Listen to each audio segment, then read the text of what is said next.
Dag luisteraars, ek groet jou in die naam van ons Here Jesus Christus. Vandag wil ek graag met jou deel wat Heilige Gees die laaste week of wat met my besig is. En soos wat ek met mense gesels of in gesprekke luister of na iets luister op sosiale media of YouTube, kom hierdie tema op een of ander manier uit en ek gesels met jou oor rekindle the fire of the spiritual gift God imparted to you. Baie van ons vlammetjies het dood begin gaan en dit kan vir verskeie redes wees. Dit kan wees dat daar nie genoeg tyd in gebed of in die woord van God deurgebring word nie. En dit kan beteken dat jou binnekamerverhouding met hom begin skibreek lei het.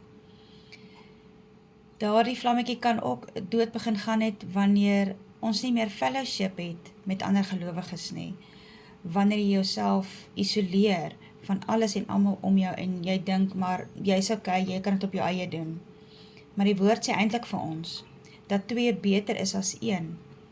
Want as die een van hulle val, kan die ander een sy maat optel. Maar dan sê die woord ook, weer die een wat val sonder 'n maat.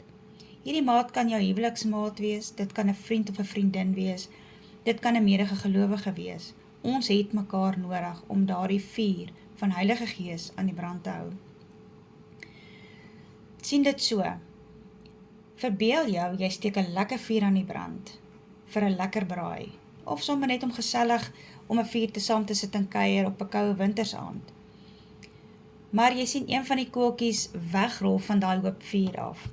As jy daai koeltjie gaan dophou, gaan jy opmerk dat daardie koeltjie stadig maar seker begin doodgaan. En hoekom gebeur dit? Want daardie koeltjie het nie meer die hitte van die groot hoop vuur om hom aan die brand te hou nie. Dan lees ek vir jou ook 2 Timoteus 2 vers 4, maar ek lees dit vir jou in die Passion Translation. For every soldier called to active duty must divorce himself. Waarvan moet hy homself skei? Hy moet homself skei from the destructions of this world. Hoekom moet hy dit doen? So that he may fully satisfy the one who chose him.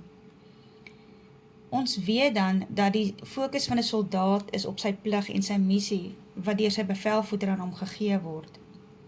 Ons as kinders van die Here moet daar dieselfde motiewe en toewyding hê soos 'n soldaat, wat gefokus is op die opdrag en die roeping wat die Here ons gegee het. Want hoekom? Sy woord sê dan, dat ons God alleen moet behaag. So as kind van God is jy 'n soldaat vir die koninkryk van God hier op aarde. Nog 'n voorbeeld wat ek aan jou wil bring van toewyding is Paulus. Paulus het hier dieselfde geestelike verpligting gehad teenoor die Christene in Rome, vir wie hy onophoudend gebid het, maar ook 'n begeerte gehad het om hulle te sien. Jy sien, liewe mens, hy het nie net gegaan om te doen wat hy wou, tot sy eer, of om hom getakseer te kry op sy baadjie nie. Hy het gewag op die wil van die Here op die regte tyd, om te gaan wanneer die Here hom sou stuur.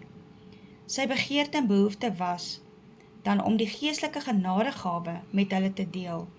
En hier verwys Paulus na die Seun van Jesus Christus. En dit kan jy gaan sien in Romeine 15 vers 29. Met dit alles leer hy ons vandag om daardie selfde geestelike verpligting te hê. Want hy vra in Romeine 10:14, hoe kan julle hom dan aanroep? Hoe kan hulle hom dan aanroep? In wie hulle nie geglo het nie, en hoe kan hulle in hom glo, van wie hulle nie gehoor het nie? En hoe kan hulle hoor, sonder een wat preek? Kan jy sien hoekom daardie vlam van jou belangrik is? Kan jy sien hoe daardie vlam in jou kan begin doodgaan, as ons nie naby die vuur van die Heilige Gees is nie, saam met ander gelowiges is nie, saam met jou maat wat in Christus is nie? Hoe sal ons mekaar in die brand kan steek, sonder die vuur van die Heilige Gees, wat nie meer brand binne in ons nie? Hoe sal jy die ongelowige kan bereik, om die goeie nuus van Jesus aan hom of haar oor te dra, as ons nie die vuur van die Heilige Gees binne in ons het nie. Jy is gemaak vir 'n tyd soos nou. Ag, in die Engels sê dit vir my regtig net so mooi van, you are set apart. Jy's eenkant gesit. En die verterende vuur van God leef binne in jou. Johannes die Doper sê, hy wat na my kom, of hy wat na my kom, sal julle doop met Heilige Gees en met vuur. Maar tog gebeur dit, dat ons wegrol van daardie vuur, geïsoleer raak.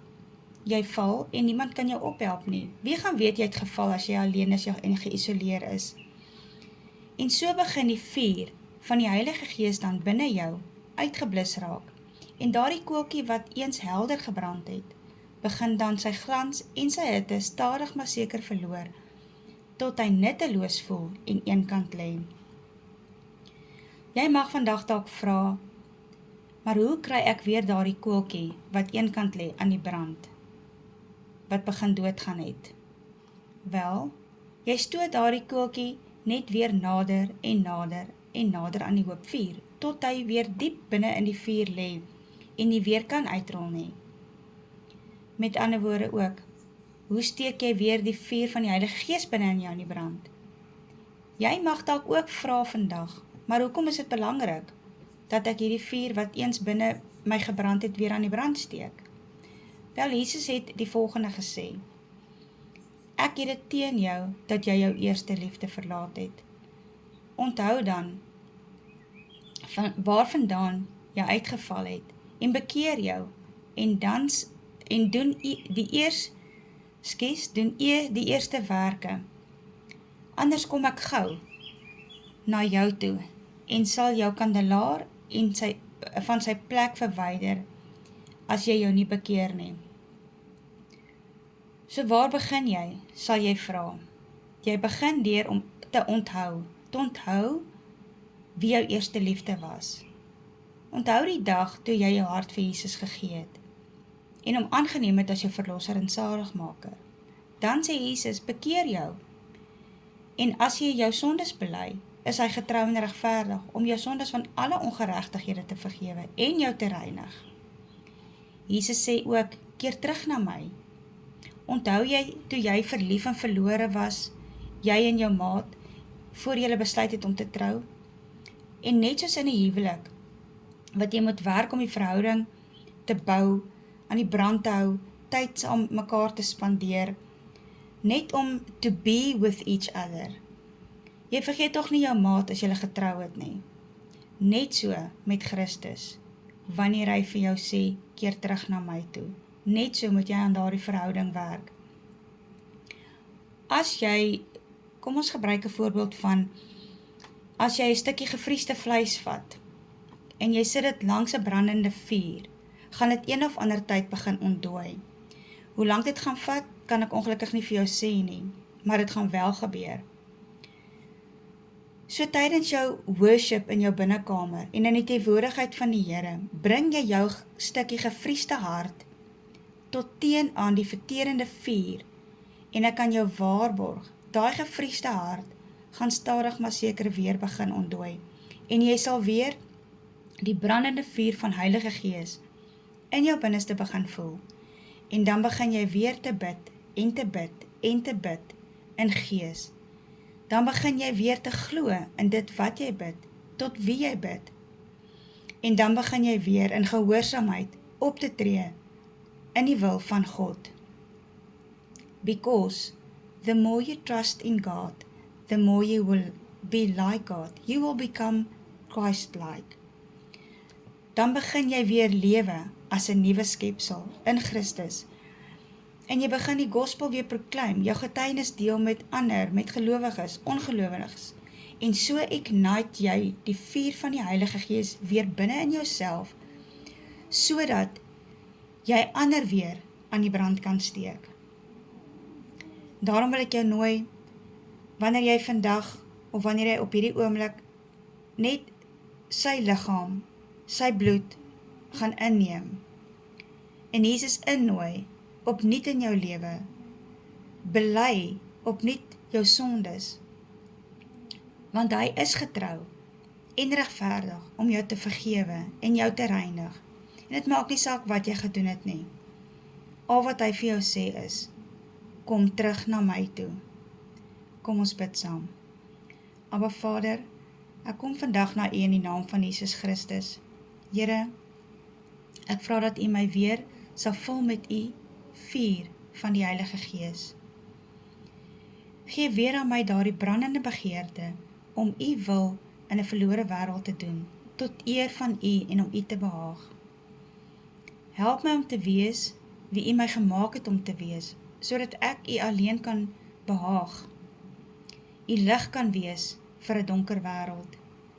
Help my Heilige Gees om weer nader aan die vuur te rol, sodat hierdie kookie wat besig was om dood te gaan, weer nuwe vlam kan vat, om ander ook weer aan die brand te steek vir die koninkryk van ons Here. In Jesus naam, amen.